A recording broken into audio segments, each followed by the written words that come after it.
देव उठनी एकादशी और तुलसी विवाह, ये दोनों पर्व सिर्फ धार्मिक नहीं बल्कि संस्कार, भावनात्मक जागरण और पारिवारिक एकता का संदेश देने वाले हैं। स्वागत है आपका पेरेंटल साइकोलॉजी चैनल में।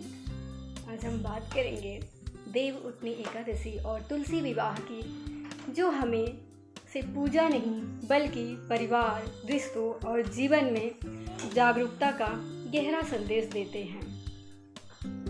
4 महीने की विश्रामावस्था के बाद जब भगवान विष्णु उठते हैं तो उसे ही देव उठनी एकादशी कहा जाता है।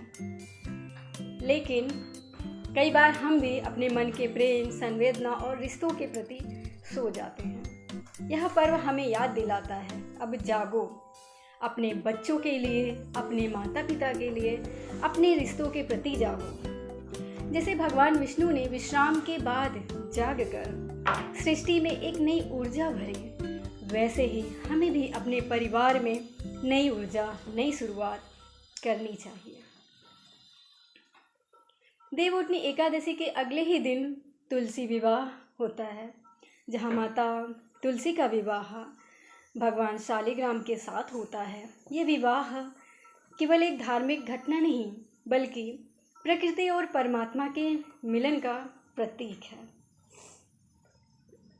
जब हम अपने बच्चों को ये परंपराएं बताते हैं तो हम उन्हें यह सिखाते हैं कि जीवन में हर रिश्ता, हर संबंध परस्पर आदर और प्रेम पर टिकता है।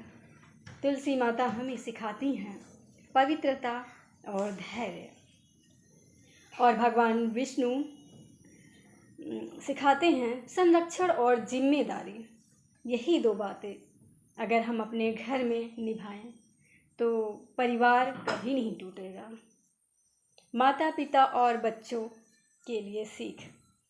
माता पिता अगर बच्चों को त्योहारों का सिर्फ धार्मिक अर्थ नहीं बल्कि जीवन का मनोवैज्ञानिक अर्थ भी समझाएं तो बच्चे संस्कारी और संवेदनशील बनते हैं।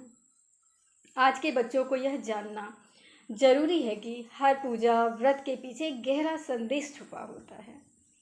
प्रकृति के प्रति सम्मान, रिश्तों के प्रति कृतज्ञता और अपने भीतर के आलस्य को दूर करने का संकल्प। तो इस देव उठनी एकादशी पर अपने बच्चों के साथ मिलकर तुलसी की पूजा करें और उनसे कहें, अपने बच्चों से को बताएं और उनसे कहें, बेटा यह पूजा सिर्फ भगवान के लिए ही नहीं, हमारे भीतर के अच्छे भावों को जगाने के लिए भी है। इस देव उठनी एकादशी और तुलसी विवाह पर आइए हम सब अपने जीवन में जागरूकता लाएं, रिश्तों में, बातों में, भावनाओं में। भगवान विष्णु के जागरण के साथ हम भी अपने मन के सोए हुए संस्कारों को जगाएं। देव उठनी एकादशी और शुभ तुलसी विवाह। आपका परिवार सदा सुखी, स्वस्थ और संस्कार में रहे।